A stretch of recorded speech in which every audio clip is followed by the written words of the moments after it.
wasn't fair. The old man's banjo was crudely made and had no resonator, but he had done his best with it. He turned his head in Simon's general direction. "That ain't fair to you." "Yes, it is."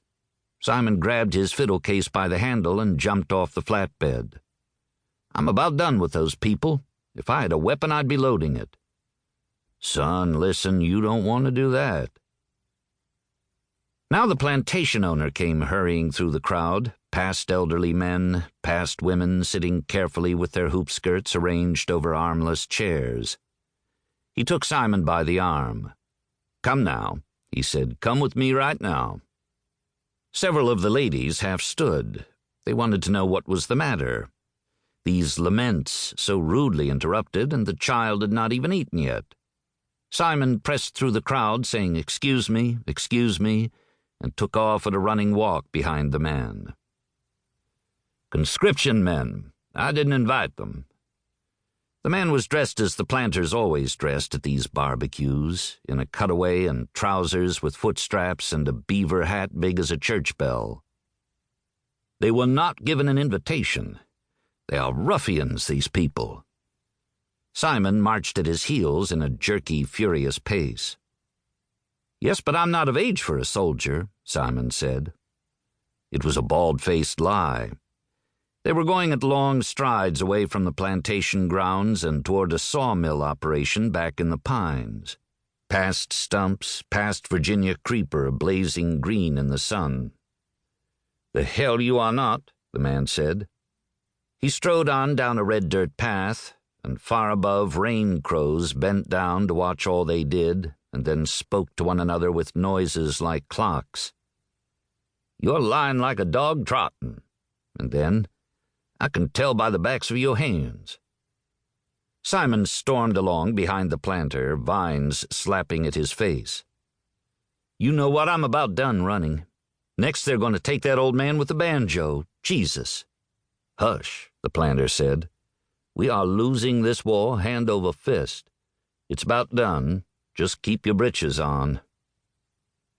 Simon didn't hear him, partly because he was behind and partly because he was tangled in his own outrage. "If you had a weapon, I would borrow it from you. Here we are." It was an ice house, dug into the red East Texas dirt and roofed by a plank shed. Down in the pit were blocks of ice under deep layers of sawdust. "Find yourself a spot down in there and cover up with that sawdust." He held out an invitational hand. Simon's face had taken on a flat, smooth expression, his mouth in a stubborn, straight line. "Wait, I'd just as soon get into a fight with them as run." He looked back down the path among the pines with a determined glare. "If you have a pistol, then give me the loan of it." "I will not." The man picked up a bucket. He spoke like people spoke in Savannah or Mobile, coastal Southerners, dropping R's like loose buttons.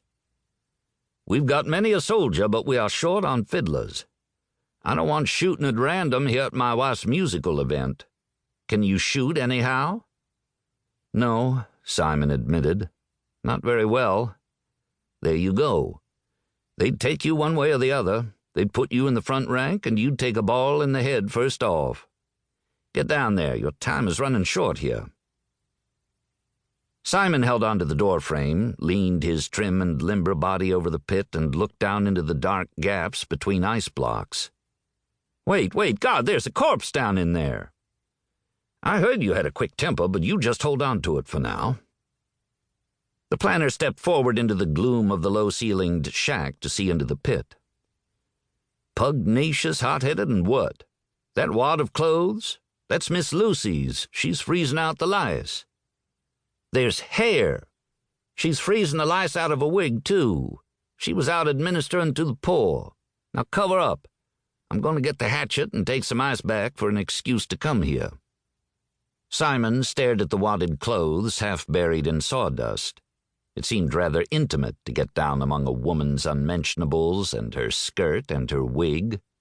He said, "I don't believe I'm acquainted with Miss Lucy."